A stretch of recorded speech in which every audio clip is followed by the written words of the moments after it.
Today is Friday, March 14, 2014, and this recording is being made 2 days after Winter Storm Vulcan snowed out my live address. I want to welcome you all to this 2013-2014 State of the School Address, my second as head of school of Manlius Pebble Hill. This address is titled State of the School, and I really want to speak directly to that today. We have much to be optimistic about as I stand before you here today, but there are many challenges that still lie ahead. I want to address those challenges first, and then I will give you an update on some of the exciting things that are in the works here at MPH. I want to draw an analogy to the challenges facing MPH right now with those that a rocket faces in escaping the gravitational pull of the Earth. The main focus here being on admissions and enrollment. Two distinct things need to happen to get that rocket into space. First, a successful launch off the ground. And then that rocket needs to attain a speed of 26,000 miles per hour to break free of the gravitational pull of the Earth. Insofar as the launch goes, I would say we had a successful liftoff. By analogy, when I arrived at MPH, there was a trustee imperative to establish and stick to admission standards. Through our efforts last year to create 8 core values for MPH and to slim down and muscle up our mission statement, I'm happy to say that I believe that we admitted students that resonated with our core values and our mission. The second thing we need to do is attain that speed of 26,000 miles per hour. By analogy, we need to develop an applicant pool that is robust and that has enough students in each grade level that we can fill our courses. I want to talk a little bit today about that second aspect. How are we achieving that escape velocity? Let me talk first a little bit about last year. As I'd indicated before, I believe that we've admitted students that resonate with the core values at MPH. We did that last year. But the need to transition last year from an internal to an external recruitment focus was slowed by the need to systematize the admissions office and carry off a slimmed down scholarship exam. What do I mean by internal versus external? In prior years, MPH in December and January would mount a very popular scholarship exam. Students would come to MPH in numbers of 150 to 200 to take the scholarship exam, hoping for some funding that would enable them to enroll in MPH. That was an internal admissions recruitment effort. We were here, we built it, they came. We need to sustain an external admissions effort at MPH. I spoke about this at the State of the School last year. We need to get out into the community. We need to carry our message out into the central New York area about the excellence and the opportunities and the programs that are available here at MPH. Our marketing efforts last spring were necessarily intuitive rather than data-driven, and were first generation as well, so we did not get as much bang for the buck out of them. Ultimately, last year, the pool of qualified applicants fell below where it will be this year and where it will be in the future. On the attrition side, the Oneida Nation revisited their scholarship program and their working relation with MPH last year and chose to limit funding to 10 of their children rather than the 28 they had funded before. Part of this had to do with MPH's relationship with the nation and the fact that we were accepting every nation student that applied. The nation preferred that MPH apply our admission standards to each of their applicants and felt that we had fallen short of that goal.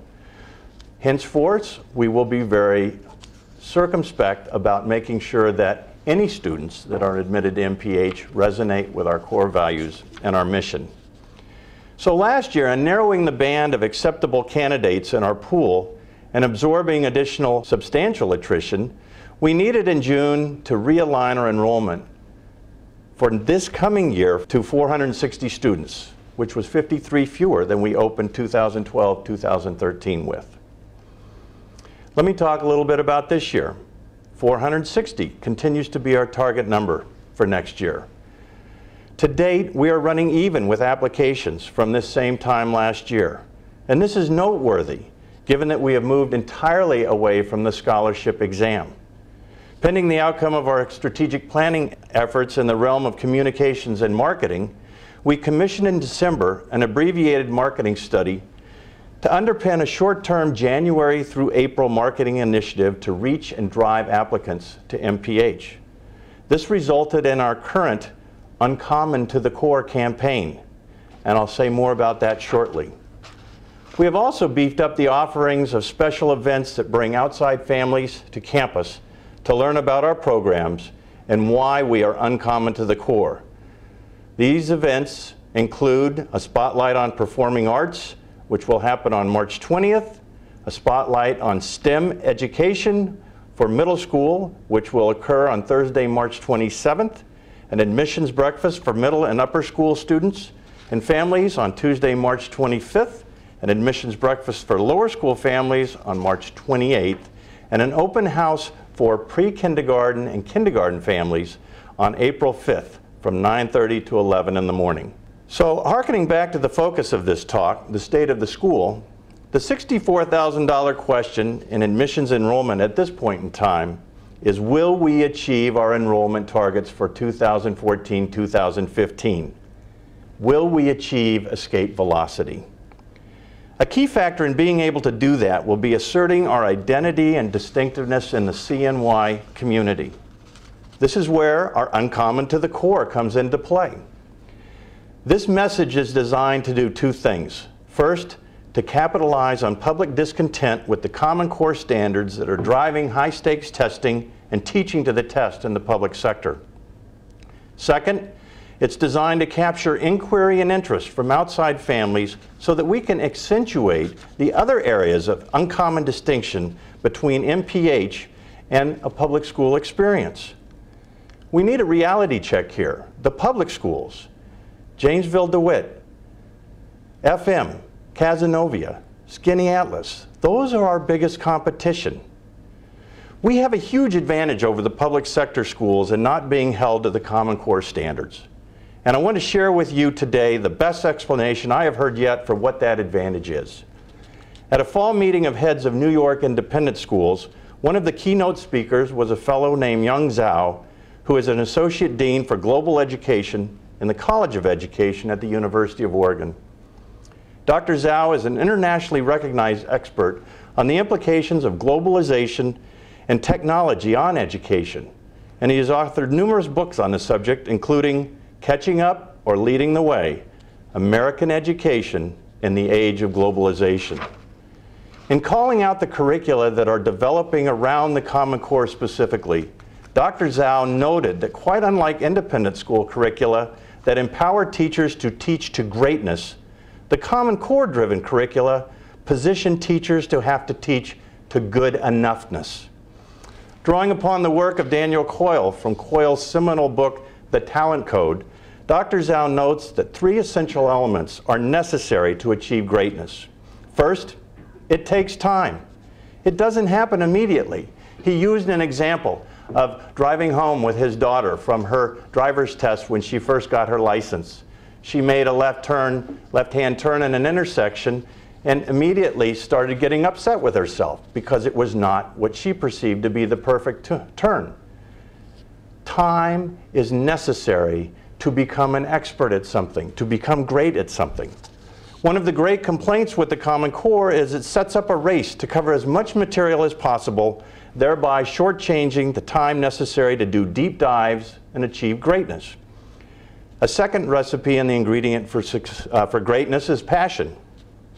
If one is not passionate about something, one is not going to be great about it. Again, in rushing through a curriculum that makes haste and produces stress about accountability test performance, the passion for learning is all but squelched. A test-driven curriculum that takes the fun out of learning is no way to achieve greatness. And the final ingredient for achieving greatness is feedback. Dr. Zhao illustrated the importance of feedback in a series of drawings by a 6th grade boy that he had done about a butterfly. Through this series of 6 drawings, it started with a very rudimentary, disproportionate drawing. By the time he had gone through the process of getting feedback, developing his passion for really getting this right, and having time to redo it and redo it and redo it again, the final product was truly great. I think some of the same things actually go on here at MPH on a regular basis, the most recent of which is some drawings that are hanging in Alex Leclerc, our Dean of Students' office, that were done by students in Jennifer Baker's drawing class. She had them, again, do that project time and time and time again, starting over, doing it a little bit better, giving the feedback. The final results are extraordinary. In racing to the finish line to get material covered, there is not a lot of time for effective feedback in curricula geared to the Common Core. Our curriculum at MPH is all about creating critical thinkers. To become a critical thinker, one needs to understand how to do deep dives on a topic or idea. MPH does not sacrifice depth for breadth.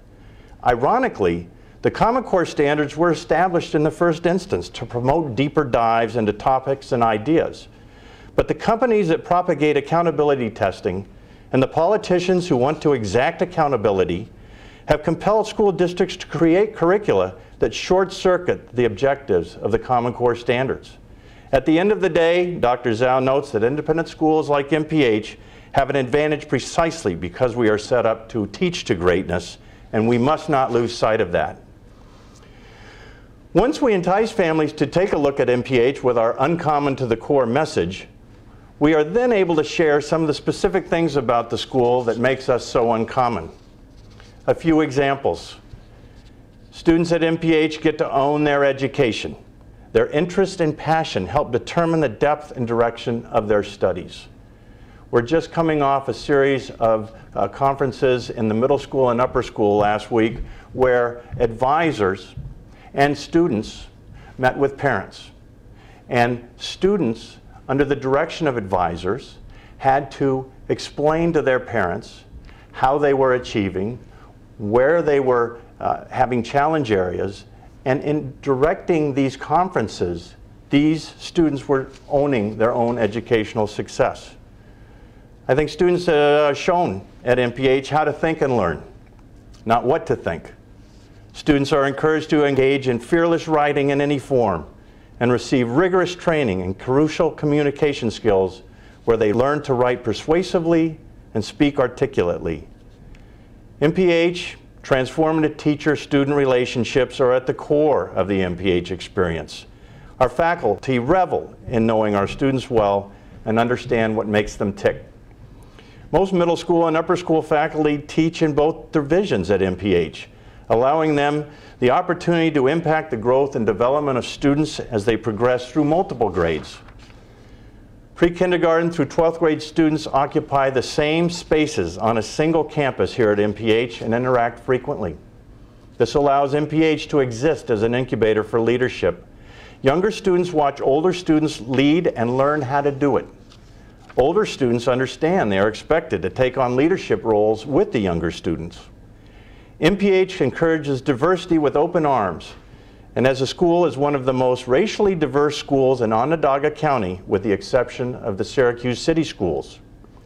There are no bells at MPH, which promotes trust, autonomy, and responsibility, and small classes at MPH allow for better teacher-student interaction, more hands-on experiences, and an ability to take real-world field trips. There is no back row in our classrooms. Students don't slip through the cracks here.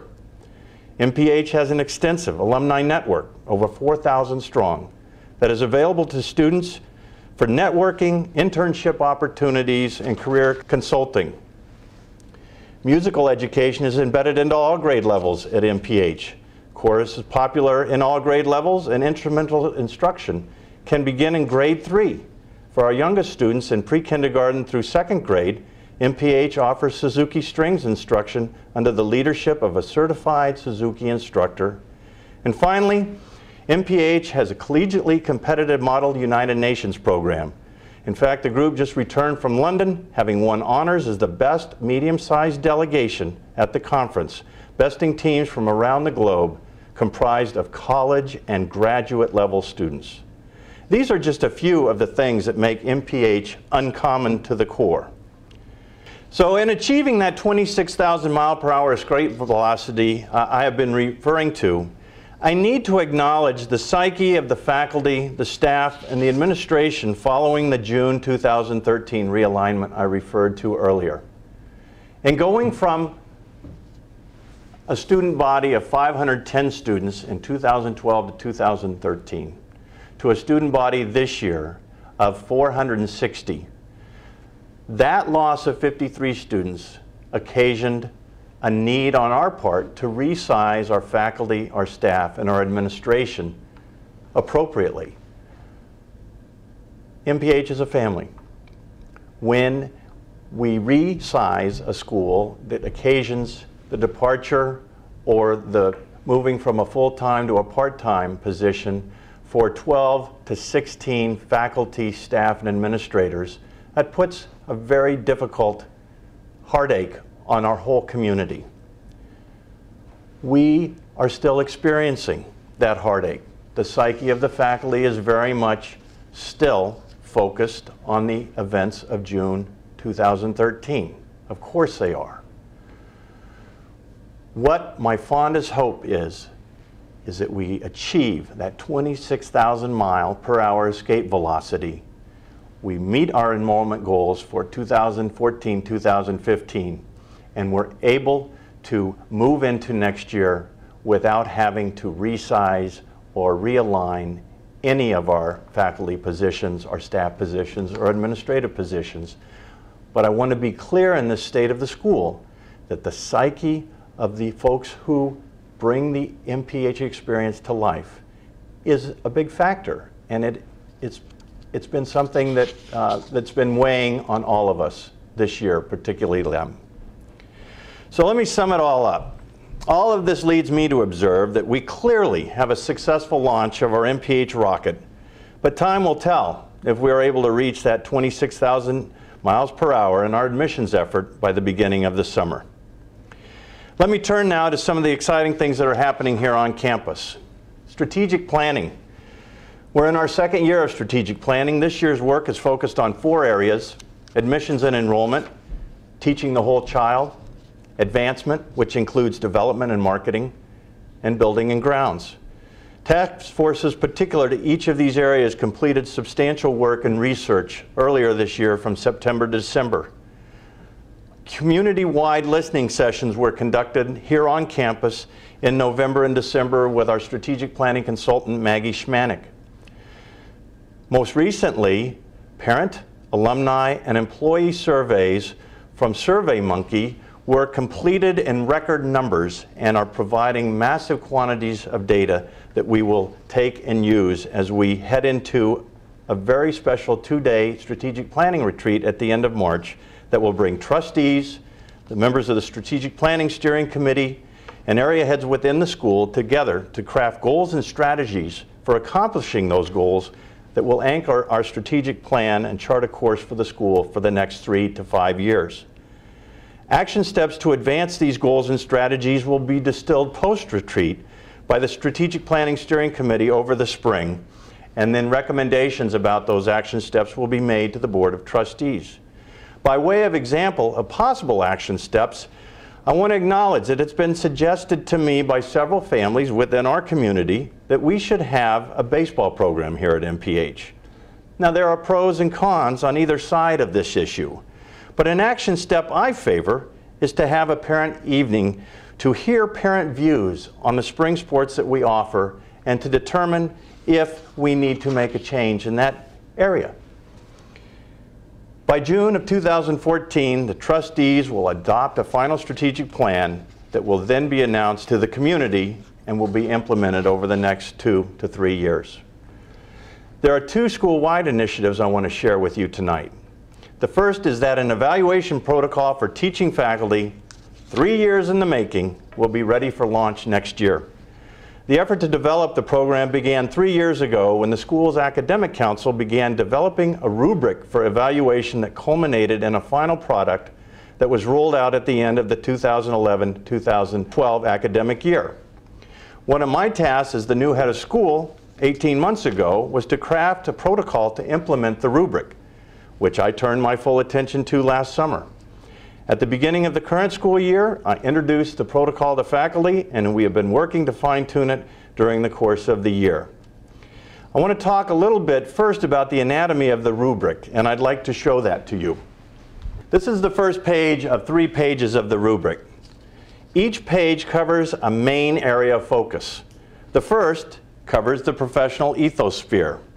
The second covers the teacher preparation sphere.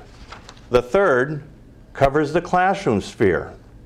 There are 4 levels of proficiency embedded within this rubric. We have needs improving, beginning, developing, and mastering. This rubric, all 3 pages, includes 28 teaching expectation indicators, such as the following, and I know you can't see all of these, so I'm just going to read a few. The teacher exemplifies the reflective, passionate practitioner. The teacher offers timely, individual feedback to students. The teacher recognizes and is compassionate to the whole child. The teacher develops meaningful lessons, activities, discussions, debates, trips, or experiments with specific goals in mind. The teacher returns assessments with appropriate promptness. The teacher develops an atmosphere of supportive expectation. The teacher organizes the physical learning space to the extent possible such that it is safe, engaging, and inviting.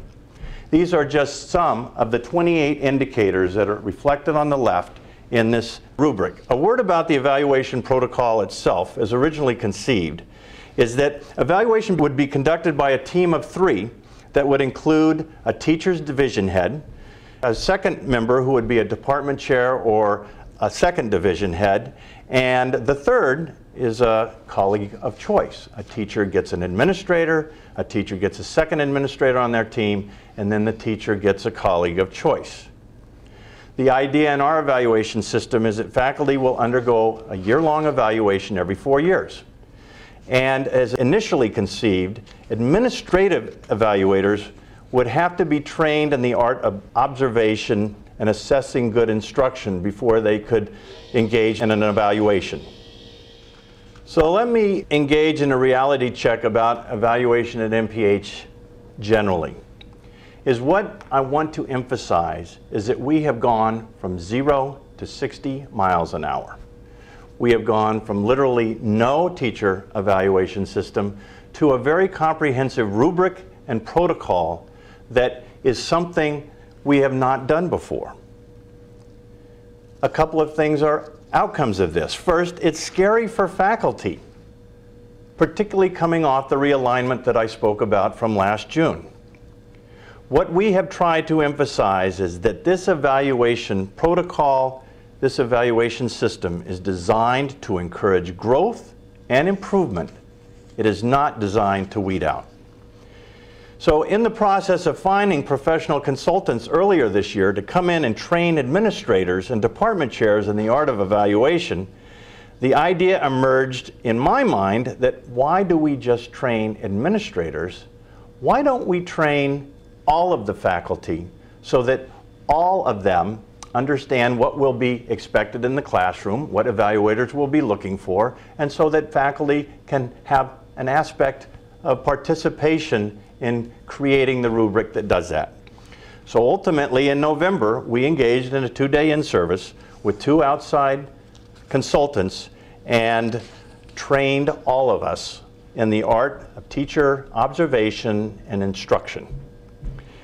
This spring, 16 faculty and academic administrators are doing an abbreviated pilot of our new evaluation protocol to troubleshoot it before we implement it full scale next year. There's a good deal of excitement and buy-in to our new protocol and rubric, and we look forward to launching it full scale next year.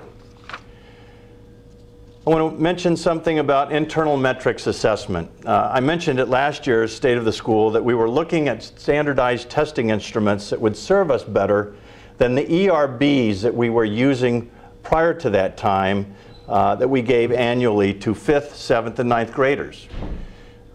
As we entered this process, we wanted to find an assessment that would help kids develop a comfort level with taking standardized testing, but also we wanted to provide some feedback on how our curriculum is serving our students and preparing them for next levels. Ultimately, we decided that we were going to administer what is called the Plan, PLAN, to grade 10, and the Explore to grade 8 this year. These two assessments were developed by the American College Testing Organization, better known as ACT. And parenthetically, the ACT now surpasses the SAT as the college entrance exam of choice for college-bound juniors and seniors. In January, here at MPH, we administered the Plan and Explore, and we're quite pleased with the results and will continue to use it in the future. Of note is that the ACT is developing a suite of similar assessments for lower school grade levels, and we will be looking to adopt one of those lower school grade level assessments very soon when they are available. In moving to these two assessments, I want to emphasize what our participation in standardized testing programs does not mean. We are not going to teach to a test. What we do need to know is where our curriculum deviates from that underpinning the curriculum of the Plan and the Explore, so that we can assure ourselves that where there are differences, they are intentional on our part and not accidental. I want to share a little news now about what is happening in each of the three divisions. In the lower school, grades 1 and 3 and the 4th, 5th humanities classes are all finally on one hallway in Bradley as of the beginning of this year. This close proximity has brought a bit of unity that was missing before when rooms were scattered about. We also switched up some teaching pairings for this year, which has been embraced with excitement by the lower school faculty. In grades pre-kindergarten through 2nd, we are implementing a new phonemic awareness program called Fundations, and preparation for implementation of Math in Focus in grades kindergarten through 5th next year are also underway. Math in Focus is a new math program that is based on Singapore math. I spoke about Singapore math at last year's State of the School. Noteworthy, 6 of our faculty attended a Singapore math training in Albany for 2 days in February, and there will be extensive summer professional development related to Singapore math this coming summer. Lastly, literacy coaching for lower school faculty is currently in full swing after being funded by a generous gift by lower school parents Evan and Elizabeth Dreyfus. This coaching is designed to support teachers' growth and development in guided reading instruction techniques and strategies to facilitate a deeper level of comprehension of a variety of text types by lower schoolers. What's happening in the middle school? All academic departments in the middle school have worked this year to distill a list of core skills for their courses, and these skills are now incorporated into a revised report card that helps parents see a child's progress in these particular areas. The math department is investigating participation in Math in Focus as well, the Singapore-related program, as 5th graders from 2014-15 move up to be 6th graders in 2015-16. The Science Olympiad just wrapped up a 2nd season with a competition 2 weekends ago where our students won medals in 13 of 25 events, from bridge building to egg dropping to Write It, Do It. Science Olympiad activities were varied, exciting, and embraced a love of science. The science department is also now sponsoring a record number of middle school students in the CNY Science and Engineering Fair. In the upper school, I'm happy to announce that MPH recently completed a search for a new head of upper school that ended with the announcement on Wednesday this week that MPH upper school history teacher John Stegman has been named our new head of upper school. Also, attendant to the opening of the Bradley McNeil Learning Commons in May and next year, the new distance learning classroom in that building will become the locus for our students to participate in the Malone Schools online network, which I spoke about again at last year's State of the School. The Malone Foundation Schools is a group of 50 schools who have received a $2 million grant from the Malone Foundation to be used for scholarships for students in need. In addition to the scholarship program, There are a number of heads of Malone schools who have gotten together to create a consortium for online learning. And what that means is that we will be participating in this consortium next year. I'll talk a little bit about the schools and the types of courses that are being offered, but essentially it allows a student at MPH in that distance learning classroom to take a class in real time with a student from Washington, D.C., with a student from Dallas, Texas, with a student from the Stanford University Online High School, all occurring at the same time. Very exciting. 16 Malone schools will be participating in that program next year, including Augusta Preparatory Day School in Georgia, Chadwick School in California, Derryfield School in New Hampshire, Hopkins School in Connecticut, Murray School in Washington, D.C., Severn School in Maryland, and the Stanford Online High School, just to mention a few. Some of the courses: Advanced Abstract Math, Ancient Greek, Arabic 1 and 2, Art History from Venus to Vera, Bioethics, Chinese 5, Contemporary Topics in Music History, Etymology of Scientific Terms, Introduction to Organic Chemistry, and my favorite, given the winter that we've had, Meteorology. These courses will be limited to high-achieving, self-motivated juniors and seniors as we make our foray into this program. Other news in the upper school: the science department is now offering 2 years of AP Physics. AP Physics Mechanics will be followed by a year of AP Physics Electricity and Magnetism. Next year, the history department will be offering new electives that will advance the school's core value of preparing students to be responsible contributors to the local and global community. The new courses are titled Global Citizenship in the 21st Century, Citizenship in America, and Contemporary U.S. Issues. The advisor program in the upper school this year has been greatly strengthened, thanks to the efforts of our new Dean of Students, Alex LeClaire. Mr. LeClaire has created lesson plans for most of the advisory sessions and has been working with faculty to support them in their efforts to be even more effective student advocates. Our senior thesis project is being revamped next year to put a larger measure of thesis into the endeavor. Through senior English classes next year, students will carry out their STPs, write a 15 to 25 page research paper about their topic, and present their research to a segment of the MPH community by the end of April. We are the only school in the area to provide all students with the independence to assume such a high level of responsibility for their learning through the senior thesis project. What's happening in community programs? Community programs are those areas of activities that happen at MPH outside of the regular academic day. For example, we offer vacation coverage programs for MPH families. Those programs have been expanded this year to include more structured activities in the science, arts, theater, and sports realms, while still offering free play for those who prefer less structured time. And most notably, these programs have also opened up to non-MPH families with good reason. We would like to take advantage of our community programs to encourage non-MPH families to get a taste for what goes on here at MPH, in the hope that they will apply their students to the school, assuming that we have a good match. Summer programs this year are going to be streamlined to maximize those with more substance to showcase the things that we do best. We want to strengthen these programs so that families new to MPH will seriously consider, as I said, enrolling during the regular academic year. Some examples of enhanced offerings include a forensics class, engineering and robotics, and fun offerings like the popular TV show Chopped.